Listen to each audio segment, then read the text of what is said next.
Olá a todos, sejam bem-vindos a mais um Memória Santista e este vídeo é um complemento do episódio que fala sobre a passagem dos dirigíveis alemães na década de 1930 sobre a cidade de Santos. No vídeo anterior, nós falamos sobre a visita inesperada do Graf Zeppelin, o famoso dirigível que deu a volta ao mundo em 1929. Neste vídeo, nós vamos contar como é que foi a passagem do Hindenburg, que aconteceu em novembro de 1936. Essa passagem, diferente da outra, que foi ao acaso, essa existia um objetivo do governo alemão, da empresa, de fazer um sobrevoo ao mais importante porto da América do Sul para demonstrar o poderio da Alemanha nazista de Adolf Hitler.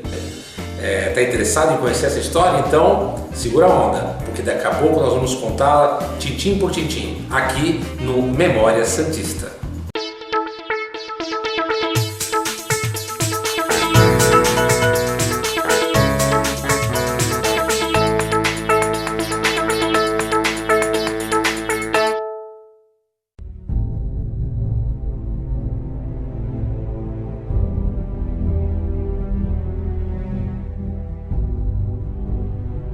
Em 1933, o nazismo, o Partido Social Nacionalista Alemão, tomava o poder na Alemanha.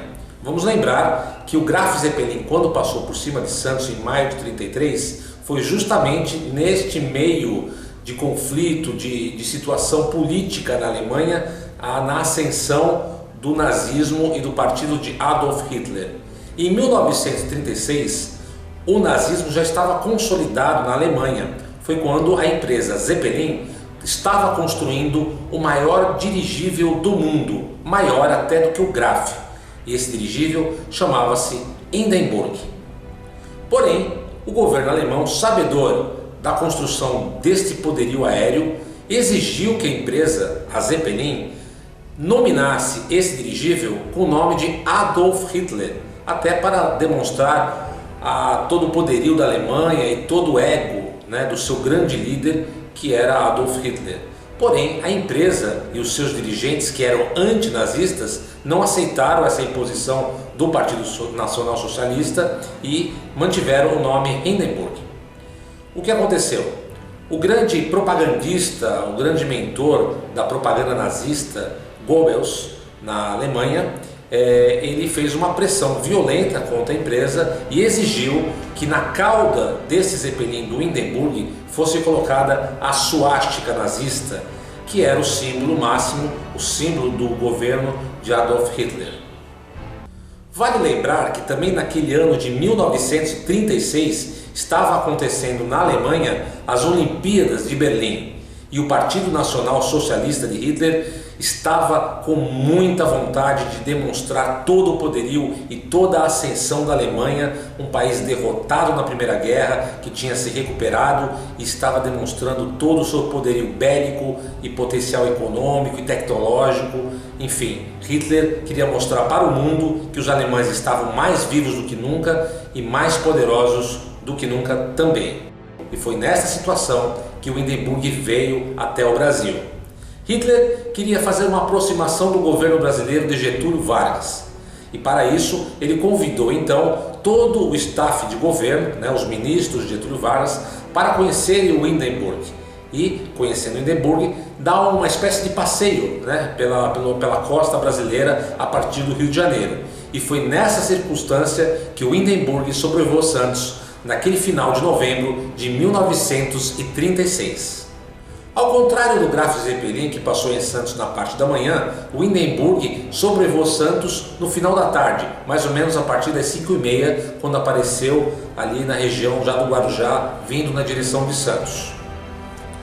A excursão do Hindenburg, que passou sobre a cidade de Santos na tarde do dia 30 de novembro de 1936, era composta por 63 passageiros, entre os quais algumas das mais importantes personalidades do governo Getúlio Vargas, como o ministro da Fazenda Arthur de Souza Costa, o ministro da Educação Gustavo Capanema, o ministro da Guerra General João Gomes, o ministro da Marinha Almirante Aristides Guilhem, além de outros deputados, ministros, secretários e representantes de várias entidades importantes do país. Era uma situação realmente de ostentação do governo alemão para com o governo brasileiro. O sobrevoo do Hindenburg em Santos foi mais ou menos como o do Graff. Ele sobrevoou a cidade, fez evoluções sobre a região da Orla.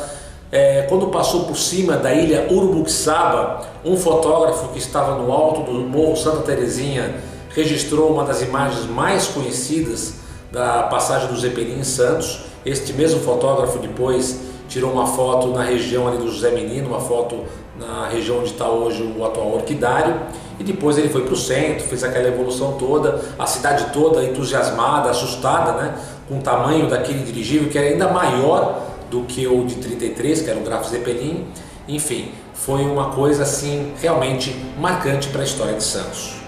Um fato curioso, mas que não é comprovado, se tornou uma lenda, é que nesta viagem do Hindenburg por sobre da cidade de Santos, não tinha só essa missão de ostentação para o governo brasileiro. Na verdade, diz que existia um sistema de câmeras dentro do Zeppelin, né, fotografando, mapeando a cidade de Santos, que é obviamente um importante estratégico porto no Atlântico Sul, e que essas imagens serviriam para as estratégias futuras de guerra do governo de Adolf Hitler, né? Porque ele estava tentando uma aproximação com o governo de Getúlio Vargas, mas também ele tinha aquela ideia de que, caso isso não acontecesse, o Brasil poderia ser um potencial inimigo, e ele tendo esse mapeamento do principal porto brasileiro, isso acabaria sendo um trunfo na manga para o Adolf Hitler e suas estratégias de dominação do mundo, como ele, de uma forma meio maluca, pensava. Depois de sobrevoar a cidade de Santos, o Hindenburg foi a São Paulo, né, capital paulista, também fez as suas evoluções por lá. De lá foi para o Paraná, onde existiam grandes colônias alemãs. Era uma forma do governo de Adolf Hitler mostrar aos seus compatriotas o poderio e o resgate da Alemanha, né, em termos de economia, de tecnologia, e de lá voltou para o Rio de Janeiro, encerrando-se assim a história do Hindenburg no Brasil. E nunca mais voltaria, até porque no ano seguinte, no mês de maio de 1937, o Hindenburg protagonizou uma das maiores tragédias da história da navegação aérea.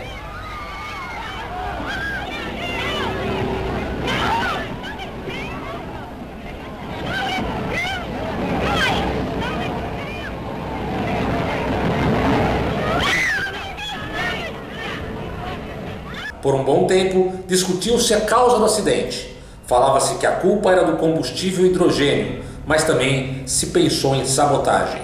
Por fim, descobriu-se que a culpa fora da tinta altamente inflamável que cobria o tecido do Hindenburg.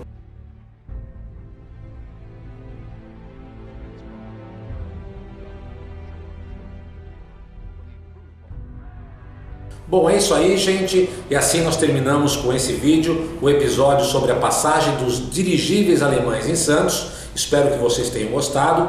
Curtam o nosso canal, inscrevam-se no nosso canal para receber os nossos vídeos. Curtam também a nossa página na internet, o www.memoriasantista.com.br, e também o nosso canal no Facebook, onde diariamente colocamos coisas bacanas, fotos diferentes sobre a história de Santos. Até a próxima, fica um grande beijo.